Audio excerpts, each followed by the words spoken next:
बहुत बहुत शुभकामनाएं। माननीय प्रधानमंत्री जी तीसरी बार शपथ लेने जा रहे हैं। ऐतिहासिक दिन तो तब हो जब आज से नया इतिहास हो। सर्वधर्म समभाव की बात अचानक से करने लगे हैं 2 दिन से। मोदी सरकार नहीं, एनडीए सरकार, यानी कि सामूहिकता जो लोकतंत्र का आभूषण है, कलेक्टिव, उसको दृष्टिकोण में रखते हुए और ये ध्यान में रखें माननीय प्रधानमंत्री जी तीसरी बार बन रहे हैं। इस देश का चरित्र महासागर वाला है, इसे तालाब मत बनाइए। समुदायों कौमों के बीच में सौहार्द बना रहे, आर्थिक नीतियां क्रोनी पूंजी के गलबहिया में ना जाएं, ये सब हमारी अपेक्षाएं होंगी। आपको बहुत बहुत शुभकामनाएं प्रधानमंत्री जी। सेंट्रल की तरफ से बिहार में दशकों से निराशा ही रहा है, लेकिन इस बार चिराग पासवान की पार्टी, जीतन राम साहब की पार्टी, नीतीश बाबू की पार्टी एनडीए सरकार में हिस्सेदार के तौर पर और बीजेपी भी रहेगी, बीजेपी, जेडीयू, मांझी जी, चिराग जी। तो जाहिर है जो बार बार तेजस्वी जी कह रहे हैं कि अगर ये सारे नेता आज आप किंग मेकर की भूमिका में, तो आपको बिहार का कुछ कर्ज है, बिहार की कुछ अपेक्षाएं, उसको लाना होगा। 2005 से या उससे पूर्व से बिहार को विशेष राज्य के दर्जे की मांग हो रही है। बिहार को लेबर सप्लाई स्टेट बना करके केंद्र अपने आप को सुरक्षित महसूस करता है।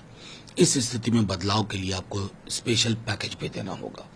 तीसरी चीज, जातिगत जनगणना बिहार से ही आवाज उठी, बिहार ने करवाया। इंडिया गठबंधन ने कमिट किया था पूरे देश में, आज नीतीश जी हैं, उनकी भी ख्वाहिशें वही हैं, पूरे देश में जातिगत जनगणना हो। हमारा जो आरक्षण है, जो हमने दायरा बढ़ाया, वो दायरा उसी अनुरूप केंद्र में भी बढ़े और उसे 9वीं अनुसूची में शामिल किया जाए। ये तो मोटे मोटे तौर पर जो 4-5 चीजें जिसके लिए सब कभी न कभी बोलते रहे, आज बिहार को ये सारी चीजें हासिल हो, ये हमारी कामना होगी। दूसरा, नीतीश बाबू को लेकर प्रूफ के साथ दावा किया कि उनको इंडिया ब्लॉक की तरफ से प्रधानमंत्री पद का ऑफर किया गया, हमने ठुकरा दिया क्योंकि यही इंडिया ब्लॉक है जो उनको संयोजक बनाने को नहीं। खैर, ये तो इस पर मैं टिप्पणी नहीं करना चाहता। मैं और मेरी पार्टी सब कुछ जानते हैं, किसने प्रस्ताव दिया, नहीं हुआ, ये हम ये बार बार कह रहे हैं कि नीतीश जी की बहुत बड़ी भूमिका थी इंडिया गठबंधन को सीमेंट करने में। पटना से ही शुरुआत हुई थी। अब वो इतिहास का एक अलग कालखंड था, उसको छोड़ा जाए। अभी जो बार बार तेजस्वी जी भी कह रहे हैं कि अगर इतनी बड़ी भूमिका में नीतीश जी, तो ये मौका है कि बिहार पर, मतलब केंद्र पर जो बिहार का कर्ज है वो उतारा जाए। किसने प्रस्ताव दिया, नहीं दिया, ठुकरा दिया, स्वीकार किया, ये सारी चीजें राजनीति में ऐसी चीजें होती हैं कि कब क्या बदले, इसको प्रेडिक्ट। सपना रहा है तो बनना चाहिए। कोई भी व्यक्ति जो राजनीति में है वो सपना नहीं देखे। क्या मोदी जी के मंत्रिमंडल में जो लोग हैं जो उनके साथ सपना नहीं देख रहे हैं? तो वो एक ऐसी चीज होती है जिसमें कई सारे फैक्टर्स काम करते हैं और उसके आधार पर निर्णय होता है। अभी मैं मानना हूं ना, मैं बार बार दोहरा रहा हूं कि कई मीडिया के साथी भी हनीमून फेज में तलाक के लक्षण ढूंढ रहे हैं। ऐसा होता नहीं है। Honeymoon is honeymoon. डिवोर्स की चीजें आगे एक एक विषय पर, क्योंकि मैं बार बार दोहरा रहा हूं, गौर करिएगा, नीतीश जी और चंद्रबाबू जी की सामाजिक पृष्ठभूमि, राजनीतिक पृष्ठभूमि अलग किस्म की है। वो भैंस मंगलसूत्र मुजरा टोटी तोड़ देगा, बिजली काट देगा वाले विमर्श के साथ कभी सहज नहीं होंगे। ऑफर किया गया था पीएम पोस्ट, ये मैं कैसे कहूं, मैं तो नहीं हूं उसमें। किया गया था अगर नहीं, मैं हूं ही नहीं, मेरा कहना स्पेकुलेशन में बातें नहीं होती, स्पेकुलेशन में नहीं। ठीक है, एक और कंपैरिजन हो रहा है जो कांग्रेस ने तीसरे टर्म में जरूर मोदी ले रहे हैं प्रधानमंत्री के पद पर शपथ, लेकिन नेहरू से तुलना ना किया जाए। नेहरू तीसरी बार भी 2/3 मेजोरिटी नहीं, उसको छोड़ दीजिए, कुछ इस आधार पर तो मैं कहूंगा नहीं। 50 वर्ष पीएम रह जाएंगे, नेहरू बनना आसान नहीं। नेहरू सिर्फ पीएम बन के मशहूर नहीं हुए थे।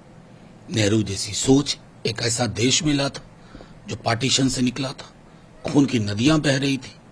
पूरी उनकी टीम, सरदार पटेल, आजाद, भीमराव अंबेडकर, बाबा साहब, जितने ये लोग थे, इन्होंने एक ऐसे देश को ग्रहण किया था ना जिसको सजाना संवारना था। इन्हें तो सब कुछ अच्छा मिला। तो ये 50 न 70 बरस और प्रधानमंत्री रह जाए, नेहरू थोड़ी ही बन पाइएगा।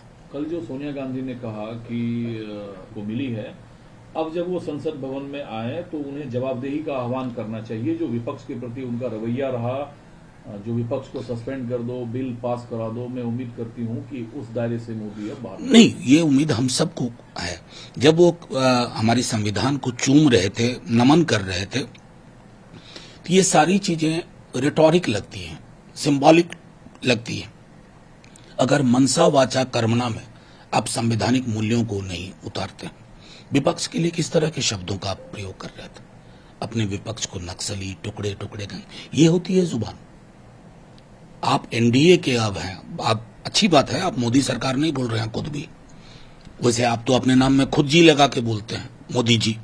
मैं पहले व्यक्ति मैंने देखा मेरी कि अब संवैधानिक मूल्यों पर चलिए, विपक्ष के साथ संवाद करिए। अपने 150 एमपी सस्पेंड करवा दिए, ऐसा होता है? ये कौन सी डिक्टेटोरियल पॉलिटिक्स के लिए यहां जगह नहीं है। एक सर आखिरी सवाल है, जिसे हम दक्षेस कहते हैं, 10 देश के ज्यादातर देशों से मेहमान आए हुए हैं, और क्या इससे भारत का लोकतंत्र छोटा नहीं होता है? जब ममता बनर्जी कहती हैं कि मुझे इनविटेशन नहीं है, होता भी तो मैं शपथ ग्रहण में नहीं जाती, जबकि वो एनडीए की हिस्सा रही है, या बीजेपी की तरफ से आप लोगों को लगता है वो सम्मान नहीं मिला जिस वजह से आप लोग देखिए, कर रहे हैं? इतनी मर्की पॉलिटिक्स की है, इतना जहर घोला, बाहर सांस लेने को दिक्कत कर दी थी चुनाव के दौरान। कितना जहर, हिंदू मुसलमान। पहले तो जहर को कंट्रोल करें। मोदी जी कहें कि ये जहर मैंने घोला था चंद सीट और पाने के लिए, वो जहर। मर्यादा पुरुषोत्तम भी वही कह रहे हैं। अयोध्या का जो संदेश है ना, मर्यादा पुरुषोत्तम भी यही कह रहे हैं कि अगर मेरे मंदिर की इनॉग्रेशन का श्रेय लेना चाहते हो तो मेरे व्यक्तित्व का कुछ हिस्सा ले लो। वो संभव ही नहीं दिख रहा। इन्विटेशन आपको भी नहीं है? अभी तक तो आया नहीं है, लेकिन पूरे विपक्ष की ओर से, इंडिया ब्लॉक की ओर से खड़गे जी जाएंगे, ऐसा सुना है।